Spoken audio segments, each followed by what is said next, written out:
আজ একটা নিরামিষ রেসিপি রান্না করব। রেসিপির জন্য নিয়েছি স্কোয়াশ আর ছোলা, মানে কাবলি ছোলা।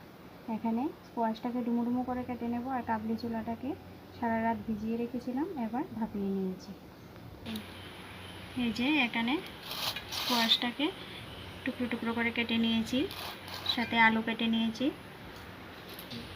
নিয়েছি ডুমো ডুমো করে টমেটো। এবার পুরো ভিডিওটা দেখতে থাকুন। কড়াতে সাদা তেল দিয়ে দিয়েছি, তেলটা গরম হয়ে গেছে, দিয়ে দিচ্ছি কেটে রাখা আলু, হলুদ গুঁড়ো, নুন হলুদ দিয়ে ভেজে নেব। এখানে নিয়েছি কিছু গোটা মশলা, জিরে, ধনে, আদা, শুকনো লঙ্কা বেটে নেব। আলুর সঙ্গে একসঙ্গে স্কোয়াশ কেটে রাখা দিয়ে দিয়েছি। আমি শর্টকাটের জন্য আলু আর স্কোয়াশটাকে একসাথে ভেজে নিচ্ছি, আপনারা আলাদা আলাদা করে ভেজে নিতে পারেন। এবার ঢাকা দিয়ে ভাপিয়ে নেব, ভাজিও হয়ে যাবে, বাপানোও হয়ে যাবে। এই যে স্কোয়াশ আর আলুগুলো ঢাকা দিয়ে ভাপিয়ে নিয়েছি, আর ভাজিটাও প্রায় হয়ে গেছে।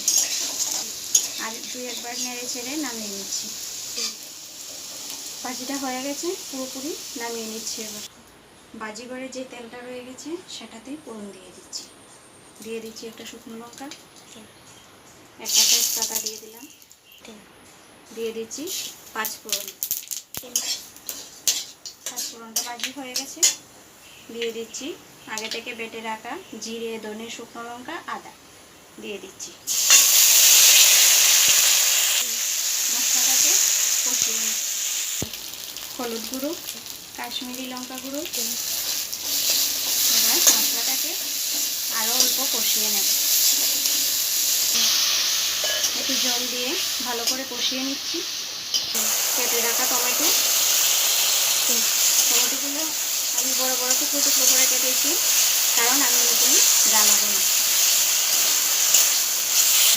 দিয়ে দিচ্ছি সেদ্ধ করে রাখা কাবলিটাকেও কষিয়ে নেব। ভেজে রাখা আলু আর স্কোয়াশ দিয়ে দিলাম, এবার ভালোভাবে কষিয়ে নেব। আর একটু কষানো হয়ে গেছে, দিয়ে দিচ্ছি জল।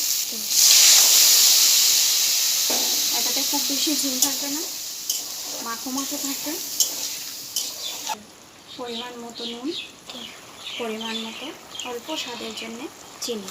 এবার ঢাকা দিয়ে 5-10 মিনিট ফুটিয়ে নেব। ঢাকা দিয়ে 5 মিনিটের মতো আমি ভাপিয়ে নিয়েছি, ভালোভাবে ফুটে গেছে। এবার গরম মশলা ঘি দিয়ে নামিয়ে নেব। গরম মশলাগুলো অল্প ঘি দিয়ে দিলাম, ঘি গরম মশলা দিয়েছি। এবার নামিয়ে নেব। এভাবে স্কোয়াশ, আলু আর কাবলি দিয়ে ডালনার মতো করে নিরামিষ রেসিপি রান্না করে একদম ঘরোয়া মশলা দিয়ে খেয়ে দেখবেন, দারুণ লাগে রেসিপিটা। ধন্যবাদ পুরো ভিডিওটা দেখার জন্য।